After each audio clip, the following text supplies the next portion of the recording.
Teníamos un archivo llamado saludo.txt que tiene la palabra hola. Ya sabemos cómo va del disco duro a la memoria RAM, pero no sabemos cómo es representada en pantalla. Cómo al darle yo tab y abrir una aplicación, la aplicación me muestra ese resultado. Eso se hace a través de una tarjeta gráfica o tarjeta de video, también conocida como Graphic Processor Unit o GPU. Yo quiero que en una pantalla salga mi archivo que dice hola. Yo quiero que el sistema operativo represente cosas en la pantalla de mi dispositivo, de mi computadora, de mi smartphone, de mi tablet, no importa lo que esté usando.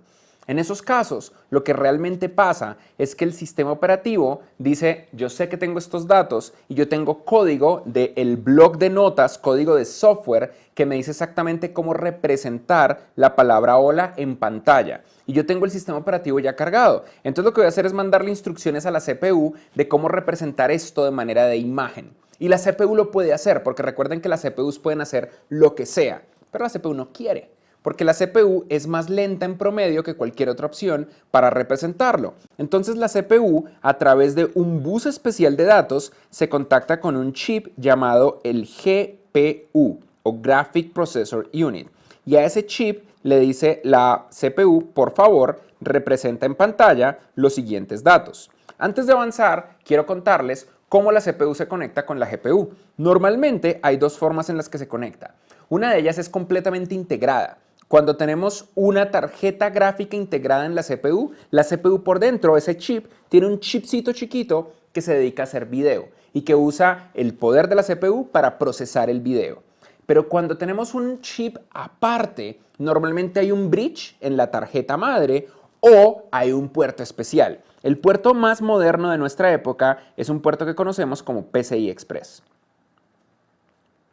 Y ese puerto es el socket, la conexión entre la GPU y la CPU. Son cables de ultra alto rendimiento que se conectan. Y la GPU tiene varios factores. La GPU tiene un procesador de X GHz. La GPU también tiene núcleos o cores. Y la GPU tiene su propia RAM de video, conocida más bien como VRAM.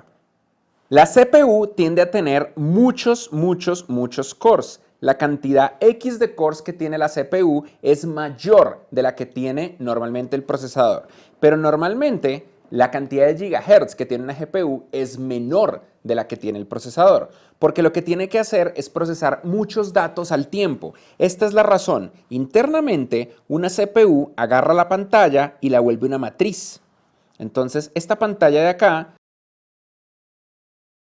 y la convierte en una matriz gigantesca de múltiples opciones, de múltiples pequeños puntitos. Es una grilla donde cada punto es un píxel en pantalla y luego esa pantalla la divide en segmentos y cada segmento se lo asigna a uno de los núcleos para poder hacer procesamiento en paralelo de lo que está ocurriendo en pantalla. Y luego habla con el software que está acá arriba en la memoria RAM, porque la GPU también está conectada directamente a la memoria RAM a través de los bridge del sistema operativo.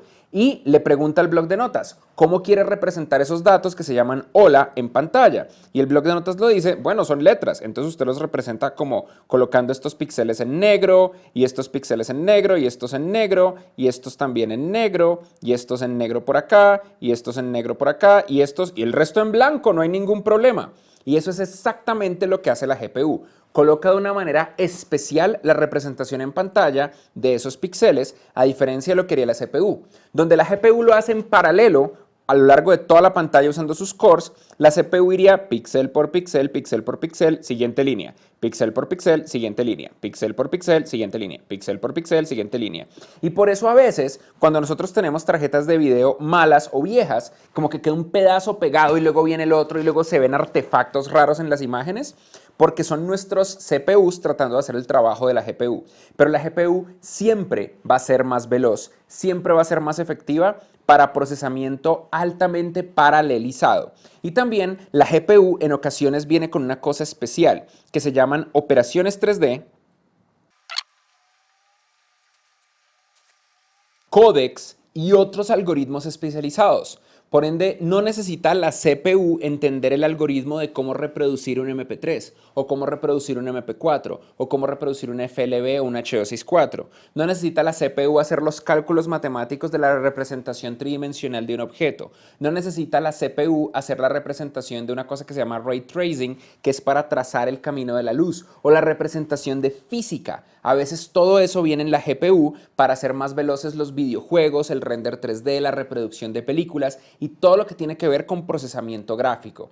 Y es gran parte la razón por la que en ocasiones los computadores de los gamers o las consolas de videojuegos tienen como su chip más caro el chip de procesamiento de video versus el procesador general. Es completamente común que sea más caro pagar por el Nvidia GeForce whatever que por el Intel lo que sea. Porque las GPUs tienden a ser procesadores especializados en representar de manera gráfica la información. Y eso es lo que hace diferente una GPU de todo el resto del proceso dentro de un computador.